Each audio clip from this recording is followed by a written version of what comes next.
Welcome to Lindenhof Farm. My name is Thomas Babl. We farm here in southern Paarl, and we farm with stone fruit, peaches, nectarines and plums. We have about 30 hectares of stone fruit, of which now 22 are already under nets.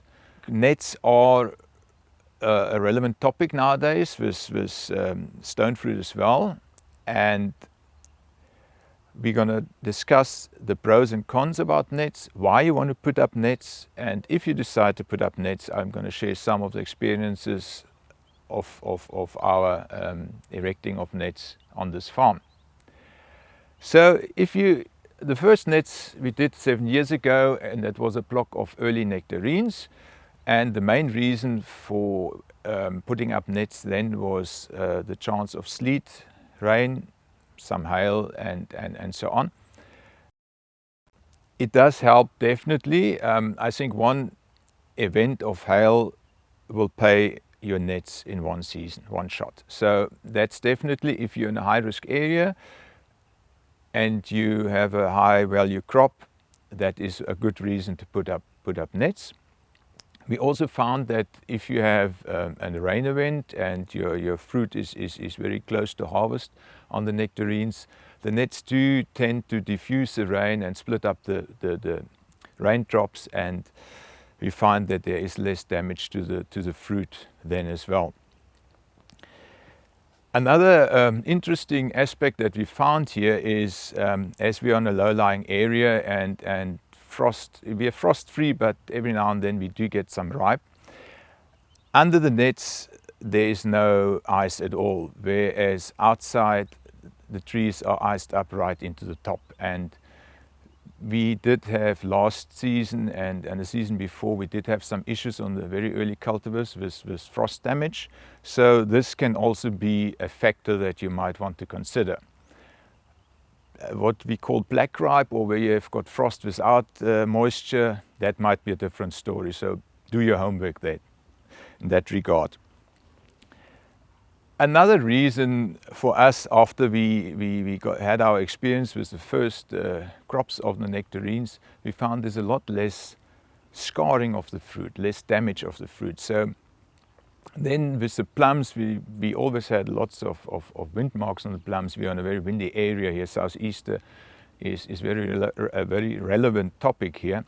So we also decided to try it out on the plums, and we found that in certain varieties your increase in pack out can be up to 10-15%. The reduction of wind also helps your tree to grow in a less stressed environment, and we found that especially young orchards, when we put up the nets in the very first year, so we found that the young orchards establish much faster and come into productivity much faster than without nets, and that can also help to pay off some of the costs with nets. Also, if you're in a very windy area, spraying conditions are sometimes not good, and under the nets you can almost spray every day you want to. So that is definitely for us a plus for that as well. Then I think in citrus, where lots of nets are put up, sunburn is one of the factors they are after. And in plums, certain varieties of plums also tend to get sunburn. We think about African Delight, or even Ruby Star can get the yellow, the sort of red color burns out from the sun. And we find that it does help a lot against that as well. And fruit, obviously, the color of the fruit is impacted by the nets, because you block out about 20% of the UV. And it can have a negative effect on the color, but there have also been reports that especially in African Delight, if you've got nets and you are able to prune earlier, because the risk of sunburn is less, that you might have better color, especially in the lower regions of the tree. So that is an aspect you have to consider from two sides. While we're on the issue of sunburn, nets do change the microclimate in the orchard. Your wind is reduced, your temperatures are impacted, your humidity is impacted. We did play around with temperature loggers under the nets and outside, and what I found is that temperatures under the nets in the afternoon, especially in the heat waves, can go up higher than outside by about 3 to 3.5 degrees, with the humidity, the relative humidity, being more or less the same. So this is a thing to consider, especially this season where internal quality of fruit is a factor. And I think the jury is still out whether it's a positive or a negative, and it's just that you need to know about it and consider that varieties differ. Some varieties are more prone to internal browning than others. It's a factor to keep in mind. Talking about climate, I've got a feeling that nets can help improve the winter cold, or the cold units in winter. It might change the climate in such a way that the tree perceives more cold units than outside, but that's just something I picked up, can't prove it. The nets do introduce more vigor to your orchard. It's a climate where the trees like to grow, and we see it in the fruit size. I think your fruit size picks up by about half a count, but it does introduce some extra vigor, and that needs to be controlled. So we'll have an extra summer pruning action that you might have to do under the nets to keep the light penetration into your trees optimum, and maybe adjust your irrigation and your fertigation a little bit down, but don't count on that to pay for the nets. That's very slight adjustments you make. It's not going to pay for the nets, but your vigor has to be controlled. Otherwise, you're going to grow yourself into an unfertile tree, and to blame the nets for that is not the right way to do it. You can do it without nets as well. It's just proper management that needs to be done. The biggest negative or challenge that I see about nets, especially with plums, is the pollination issue. We are now for 4 or 5 seasons trying to figure out what is the best way to do, because the beekeepers are not happy with putting the bees under the nets.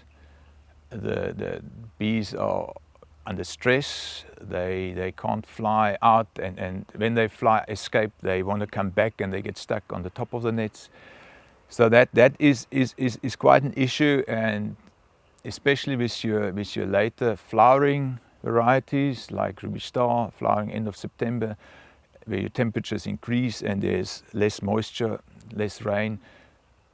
I think the maximum time you can have a hive under the nets is about 4 to 5 days. Then you have to remove it and replace it maybe with another hive. And we've tried to put the hives outside that the bees fly in.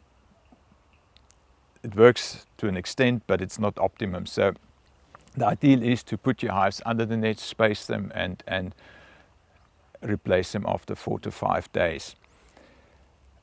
There are farmers who are opening the nets, especially for that purpose, so that they have better pollination, and also maybe open it just after harvest to get more sunlight on the buds and that your buds mature better. I personally don't believe in that, because I think the negative effect that you get on the longevity of your nets is too high, because handling the nets every season, it's labor intensive, and it will damage the nets in the long run, especially if the nets are not designed for that purpose. Another negative factor is the cost. It's extremely expensive. I think it doubles about doubles just about the establishment cost of your orchard. My guess nowadays is about 330 to 350,000 rand a hectare, depending on the size you're covering. The bigger you go, the cheaper it gets because you have less anchors. If you now really decide that you've got too much money and you're not going to buy that Land Cruiser this year, what do you need to consider if you want to put up nets? You're not going to do it yourself, or most of us are not going to do it yourself. You're gonna get a contractor to do it, and the cost, those 350,000 rand, are more or less divided in 3 equal parts, where you 1/3 is net, just the net on top of your orchard. Another third is more or less goes into the structure, your anchors, poles, and so on, cables. And the third is your labor component. If you talk about nets as such, we are standing here under a what you call active blue net. Most people ask me, are you farming with berries? No, I'm not. I like blue. And all our nets are 20% UV, block out 20% of the UV. And the color of your net determines how much visible light is filtered out by it. The crystal net, which is deurskynend, whatever you call it in Afrikaans, is more about 4% of the visible light. Your white net 8%, and I think this one goes up to 12%. My reason for choosing the blue net is, on the later varieties, the ripening from middle of December on, we've got enough sunshine, and this climate change and everything, we might have too much heat intensity later on, and thinking about sunburn and that, I went for a bit more visible light filtering. On the early varieties, nectarines, early ripening nectarines, we go for crystal because we want maximum sunlight and so on. On that issue, just remember that under the net, your build-up of sugars can be a little lower. I think maybe half a percentage of pricks lower than outside, which could play a role in your early ripening fruit. The size of the mesh, I think I've heard stories about imported nets. Some people go about importing nets, that the nets from overseas have got a slightly bigger mesh size. They're sort of knitted differently, and there were stories of the sleet going right through the net. So think about that as well. When choosing a supplier of net, I think you must, obviously, track record is one thing. The new guys want to come into the business, and they need to put up nets to build up a track record. It's a chance you take. And yeah, look at how long ago were the first nets put up by that company. Speak to people, look at the quality of the nets, speak to the people putting up the nets, erecting the nets. They can tell you stories about what they found in the rolls when they establish it. So, because it is a big expense, and they should last at least 10 years. Okay, now we're talking about the structure of your project. The poles, the cables, the anchors. Most important, it will decide whether it can withstand hail or wind. I think the weight of the hail or the wind is what will bring down the nets. And if you want to make it onto social media, just have a block fail on you. Everybody will know about it. So you want to make sure you're not going to take any shortcuts on your structure. Just remember that in your structure, it's only as strong as your weakest link. You can put very thick poles, thick cables. If your anchor is too shallow or too thin, it will fail, and the rest won't protect you. think a balanced, the structure, all the components need to be balanced, that they're all equally strong and maybe have a factor of 3x safety factor built in. Where you expect higher winds, or if you're close to mountains or in a very windy area, you use more poles, it will up your expense, more cables, more anchors. And I just cannot say it enough. Anchors. Use good deep anchors. Spend time, money on anchors. It will, if an anchor fails, the block will go. We talked about the opening versus the flat top nets. If you want to open them, it has to be designed from the beginning to open them. It's much easier. You get your advice and do it from the beginning. Yeah, your choice of contractor. Obviously, you can go for a big company that has done hundreds of hectares of nets, established track record. They've got well trained teams, good financial backing. So if something fails, they will stand in for their problems. Might be a bit more expensive, might not be, because they buy in bulk. So versus the first project we did, we sort of bought our own supplies, poles here, cables there. You can do that. If the thing fails, just remember the one will blame the other, and you're on your own.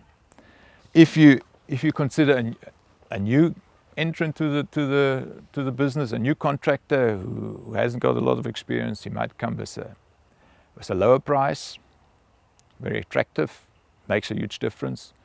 Just look at how much poles, how much anchors he specified in his design, because the only way you're going to drop your price is by reducing the material you use on your construction, and obviously buying the net from a cheaper supplier.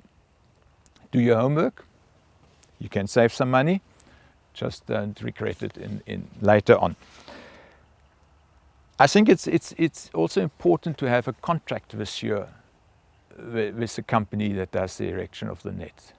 That spells out what they need to do. Do you need to give accommodation to the team who's working on your land? Mostly they will ask for a tractor and a trailer to transport the material.